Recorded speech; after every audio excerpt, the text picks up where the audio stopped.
السلام علیکم، میں ہوں آسیہ اقبال اور آپ میرا چینل دیکھ رہے ہیں وومنز ارینا۔ اور آج ہم ایک معاشرتی ایسی بہت بڑے مسئلے پہ بات کرنا چاہیں گے دین کے حوالے سے کہ دین ہمیں اس مسئلے پہ کیا رہنمائی فرماتا ہے۔ آج کل مہنگائی بہت ہے اور حالات ایسے چل رہے ہیں کہ ہر کوئی پریشان نظر آتا ہے، جس میں والدین بھی بہت پریشان نظر آتے ہیں کہ ہماری اولاد، ہمارے بیٹے ہمارا خیال نہیں رکھتے جس طرح کہ ان کو رکھنا چاہیے۔ اسی طرح بیویاں بھی بہت پریشان رہتی ہیں کہ آخر کیا بات ہے کہ جب بیوی بچوں پہ خرچ کرنا سب سے زیادہ حق رکھتا ہے، اکثر بیویوں کا بھی یہ موقف رہتا ہے۔ تو ہم آج اس ٹاپک پہ بات کریں گے دین کے حوالے سے کہ ہمیں دین کیا کہتا ہے کہ ایک مرد پر سب سے زیادہ حق کس کا ہے، اس کے والدین کا یا اس کی بیوی بچوں کا۔ اور اگر خوراک یا اشیاء کم ہوں تو سب سے پہلے اس مرد پہ کس کا حق بنتا ہے کہ وہ اپنے پیرنٹس کو پہلے پورا کرے یا اپنی بیوی بچوں کو پورا کرے۔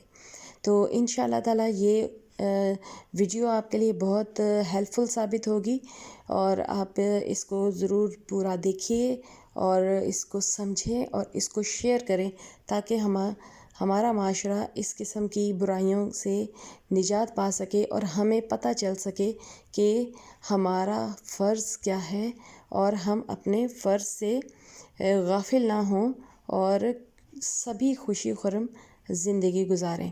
تو آئیے چلیں ہم اب اپنی ویڈیو سٹارٹ کرتے ہیں۔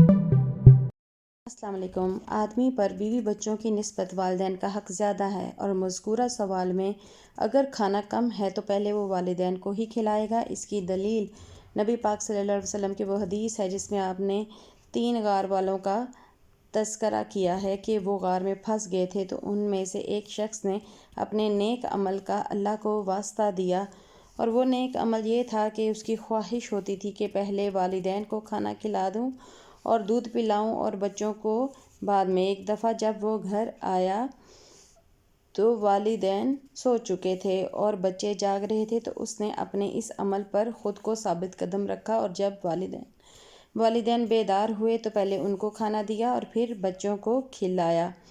یہ صحیح حدیث ہے۔ اس کے علاوہ بھی مخلوق میں رسول اللہ صلی اللہ علیہ وسلم کے بعد والدین کا حق سب سے زیادہ ہے۔